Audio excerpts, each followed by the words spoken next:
Hey there, my friend. Let's go deeper with the question and have a self-connection, shall we? Here it is. Do you ever let other people's poor behavior justify your own? Let me explain.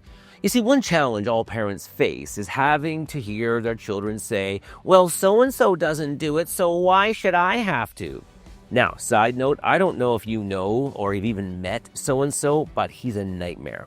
Now, my own two kids do this all of the time, where I catch them saying things like, my sibling hasn't brushed their teeth, or my sibling hasn't done their homework, or my sibling doesn't put their clothes away, so why should I have to?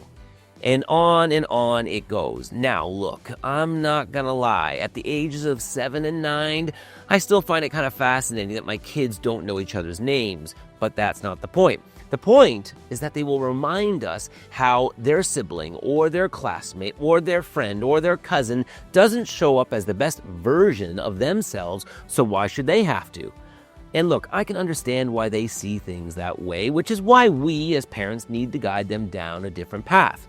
But sadly, many adults have not grown out of this mentality and they still think this way. I mean, look, there's no shortage of adults who say things like, well, no one else recycles on my street, so why should I have to? Or no one else at my company makes an effort to talk to each other, so why should I?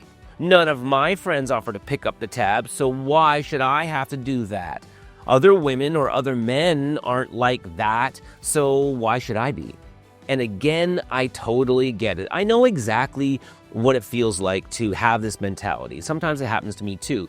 If no one else wants to be awesome, why should I be awesome? It feels like, choosing to live your life at the highest level won't be noticed. So why even bother, right? Well, look, there's a few things I've come to learn about choosing to be your best, regardless of how other people choose to show up, that I want to share with you, okay? Number one, the first is how it feels when you do it.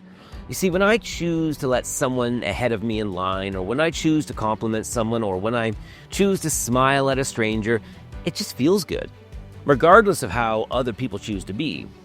And I suspect it feels a lot better than choosing to do the opposite. The second thing I've noticed and I've learned is that choosing to add value to another person's life, or to my community, or to the world slowly pays off.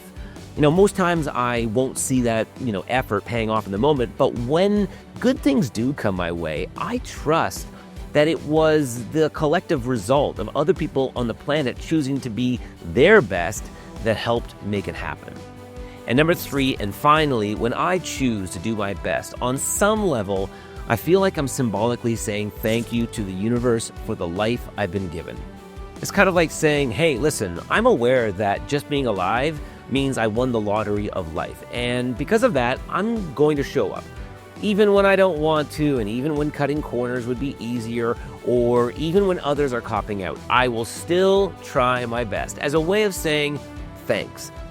And when I do that, I feel holistically aligned and grateful to be just standing on this rock in the middle of outer space. And this is what I try to teach my kids.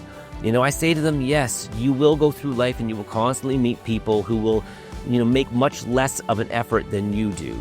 But if you choose that path, you're going to miss out on the incredible feeling of doing your best, the opportunity to positively influence the world around you, and the chance to show gratitude for the mind-blowing experience of simply being alive. I tell them, and I tell you now, yes, other people will suck, but that doesn't mean you have to.